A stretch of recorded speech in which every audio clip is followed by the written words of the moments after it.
Hello दोस्तों, नमस्कार। आज के वीडियो में आपका स्वागत है। आज के वीडियो में हम आपको बताने वाले हैं आखिर जीवन में एक ही बार ही क्यों पड़ सकता है महाकुंभ। तो दोस्तों जानिए कुंभ अर्ध कुंभ से यह कितना अलग है।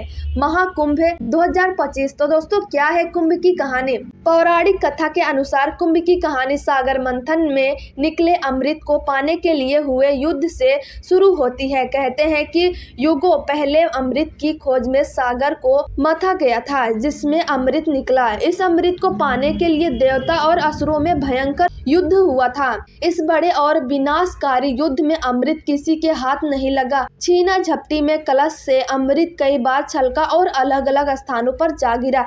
ये स्थान हरिद्वार यानी कि उत्तराखंड और प्रयागराज उत्तर प्रदेश, उज्जैन जिसे मध्य प्रदेश और नासिक जिसे महाराष्ट्र को कहते थे। तो दोस्तों कुंभ में अमृत की खोज के लिए आता है। जनमानस अमृत की यही खोज भारतीय जनमानस को एक साथ एक जगह ले आती है। पवित्र नदियों के बहते जल के आगे सभी की सारी अलग पहचान छिप जाती है और वह सिर्फ साधारण मनुष्य रह जाते हैं। गंगा में कमर तक उतर डुबकी लगाकर झटके से ऊपर उठे माटी के जीवंत पुतलों से सिर्फ एक ही आवाज आती है, हर हर गंगे जय गंगा मैया। तो दोस्तों गंगा घाट वह जगह बन जाते हैं जहाँ संसारिकता के सागर का मंथन होता है और इस मंथन से एकता की भावना का अमृत मिलता है। जिस आयोजन के तहत यह पूरी प्रक्रिया होती है वह महाकुंभ कहलाता है। तो दोस्तों देवता और असुर के युद्ध में अमृत कलश की हुई थी छीना झपटी।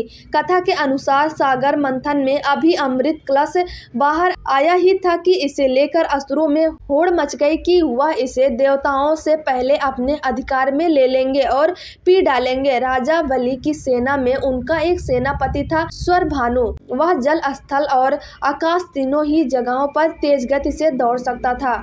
उसने अमृत कलश को एक पल में ही धन त्वरित देव के हाथ से झटक लिया और आकाश की ओर लेकर चला गया। तो दोस्तों इंद्र के बेटे जयंत और असुर स्वरभानु के बीच हुआ था युद्ध। देवताओं के दल में भी इंद्र के पुत्र जयंत ने जैसे ही स्वरभानु को अमृत की ओर लपकते देखा तो वह तुरंत ही कौवे का रूप धर कर उसके पीछे उड़ा और आकाश में उसके हाथ से अमृत कुंभ छीनने लगा। जयंत को अकेला पड़ता देख सूर्य, चंद्रमा और देवताओं के गुरु बृहस्पति भी उनके साथ आ गए। कलश से अमृत छलक कर सबसे पहले हरिद्वार में गिरा। इस बीच स्वरभानु का साथ देने कुछ अन्य असुर भी आकाश में उड़े और इन सब के बीच अमृत कलश को लेकर छीना झपटी होने लगी। इसी छीना झपटी में कलश से अमृत छलका और पहली बार हरिद्वार में इसकी बूंदें गिरी। इस तरह हरिद्वार तीर्थ बन गया।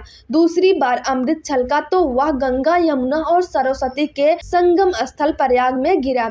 इस तरह यह स्थान तीर्थ राज बन गया। अगले 2 और प्रयासों में कुंभ से अमृत छलका तो वह उज्जैन में क्षिप्रा नदी में जा गिरा और चौथी बार नासिक की गोदावरी नदी में अमृत की बूंदें गिरी। इस तरह गंगा नदी में 2 बार, इसके अलावा क्षिप्रा और गोदावरी नदी में अमृत की बूंदें गिरी और इनके किनारे बसे हरिद्वार, प्रयागराज, उज्जैन और नासिक में कुंभ का आयोजन होने लगा। कुंभ मेले के लिए कैसे होता है स्थान का चयन। कुंभ मेले का स्थान तय करने में ग्रहों की दशा का महत्वपूर्ण योगदान होता है। इसमें सूर्य, चंद्रमा और बृहस्पति ग्रहों की स्थिति महत्वपूर्ण होती है।